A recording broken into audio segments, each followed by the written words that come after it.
Ingat-ingat, dalam hukum fikih, kaidah hukum itu bisa diterapkan dengan dua pendekatan. Ada hakiki langsung, ada maknawi, disebutnya ilatnya. Sebab yang menjadikan nggak puasa apanya? Paham? Belum. Yang hakiki, sakit betulan, penyakit nampak. Misal, mohon maaf sekali, didiagnosis Anda sakit nih, nggak bisa puasa. Ya, penyakit misalnya yang dideteksi mesti ada, maaf ya, ada yang diisolasi, ada kena cancer misalnya, kita doakan semoga lekas sembuh, kan? Ada yang misalnya kena diabetes dalam tahap misalnya ini treatment, harus minum obat macam-macam, harus masuk. Ada yang diinfus, kita doakan juga lekas sembuh, bismillah, gitu kan? Nggak bisa puasa, kalau puasa bahaya. Silahkan buka. Tapi ada yang maknawi, dirinya kelihatan sehat, tapi punya kondisi seperti orang sakit, ini maknawi namanya. Illat maknawiyah. Sebabnya sama dengan orang sakit, gak mampu puasa, cuman kondisinya beda. Contohnya seperti apa? Ibu yang sedang hamil atau menyusui. Ibu yang sedang hamil, mengandung dan atau menyusui. Ya. Ibu hamil memerlukan kalori misalnya setidaknya 2200 sampai 2300 kalori. Menyusui 2200 sampai 2600 kalori. Mesti masuk. Ada yang sudah kuat, bisa adaptasi, dia puasa. Tapi tidak sedikit yang kemudian merasa lemah dengan itu. Mengkhawatirkan, apa yang dikhawatirkan? Dua. Yang pertama, ada yang khawatir dengan kesehatan dirinya. Begitu puasa, saya takut diri saya lemah. Ada yang kedua, khawatir pada bayinya. Saya sih kuat puasa, cuman takutnya kalorinya nggak masuk tuh kebutuhan bayi saya.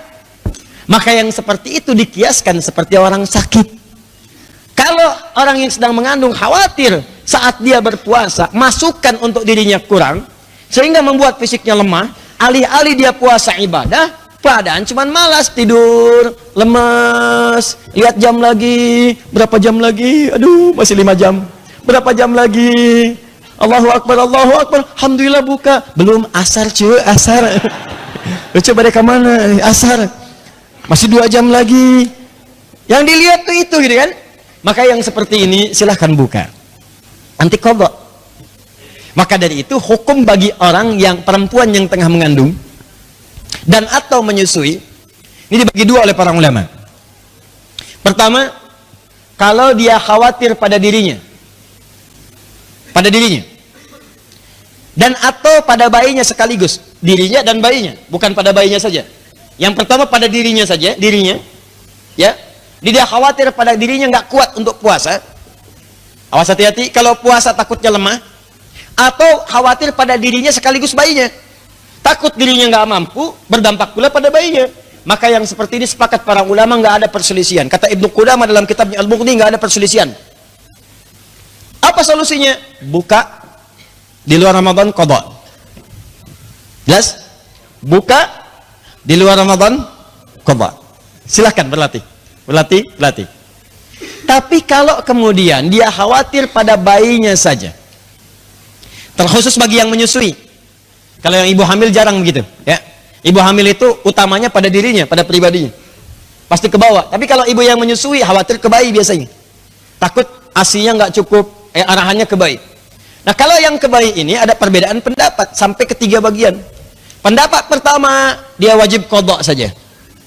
Qadha saja, ganti puasa. Pendapat kedua, di Syafi'iyah mengatakan wajib qadha sekaligus fidyah. Qadha dan fidyah. Kenapa qadha dan fidyah? Keterangan ulama Syafi'iyah, sebetulnya dia mampu puasa, cuman nggak puasa pada saat itu. Maka dia qadha. Kenapa dia fidyah ketidakmampuannya? Karena bayi yang sedang disusui, bukan karena dirinya. Jadi bukan ilat pribadinya, karena ada faktor lain yang menyebabkan dia tidak puasa. Sebetulnya mampu, tapi karena yang lain nggak puasa, maka dia qadha. Ya, karena nggak puasanya dan karena faktor lainnya dia fidyah. Itu pendapat Asy-Syafi'iyah. Yang ketiga mengatakan cukup pilih di antara dua itu. Yang ketiga mengatakan fidyah.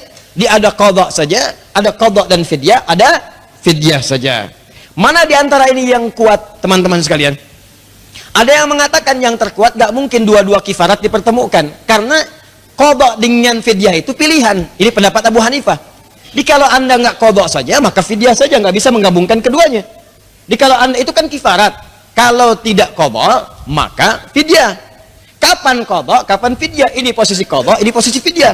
Di anda pilih qadha atau fidyah. Itu pendapatnya Abu Hanifah. Di antara qadha atau fidyah ini diutamakan yang qadha. Karena ada kalimat dalam Al-Quran, wa antasumu khairul lakum. Puasa lebih bagus. Jadi kalau sepanjang mampu puasa, dahulukan puasanya dibandingkan fidyahnya. Paham? Tapi kalau Anda ingin kehati-hatian misalnya, silakan saja. Qadha tambahkan dengan fidyah, ini sah. Karena ini ijtihad dari para ulama. Fidyah dengan qadha ini disatukan, menggabungkan dua makna ayat tadi. Orang yang wa'alal ladzina yutikunahu, dia itu nggak sanggup puasa, maka dia fidyah.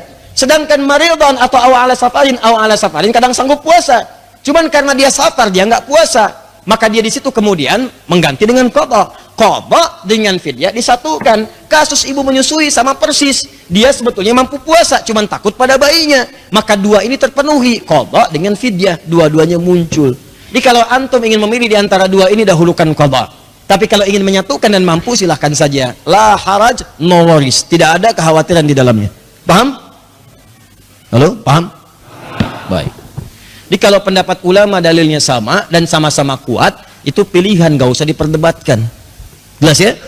Kalau sama kuat, kecuali kalau tidak kuat, yang satu lebih kuat misalnya, yang satu lemah. Ya, yang satu misalnya lemah, ya nggak punya kemampuan dan sebagainya, yang dua kuat, kemampuan bagus. Nah, itu beda gitu ya, kondisinya lain. Satu. Faman kana minkum maridhan. Ingat. Faman kana, man kana itu adalah kondisi yang tidak biasa. Jadi bukan dibuat-buat. Faman kana minkum, jika kondisi kamu tidak biasa, kamu sakit, ini bukan sakit yang direncanakan. Ya Allah, kalau engkau berkenan jadikan aku Ramadan sakit. Wah, itu memaksa. Atau rencana memang pas Ramadan misalnya, supaya sakit bulan Ramadan, bikin kecelakaan dikit misalnya kan. Coba-coba minum baygon. Itu tidak. Ya. Jadi faman kana minkum, jika terjadi kondisi yang tidak biasa kemudian sakit menyebabkan sulit untuk berpuasa,